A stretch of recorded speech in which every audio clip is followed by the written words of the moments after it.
donna fortunata perché ho la possibilità di essere qui e di parlare con voi. 12 anni fa ho scoperto di avere un tumore al seno e in quel momento tu non sai più cosa sarà di te e fai fatica appunto a programmare il tuo futuro perché non sai se ci sarai.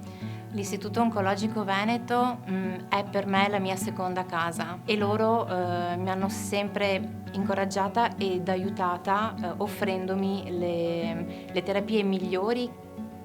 Da paziente mi rende felice sapere che per noi c'è un futuro che magari ci può far soffrire meno proprio perché ci sono delle cure sempre più adatte e sempre meno violente con l'impatto del nostro corpo.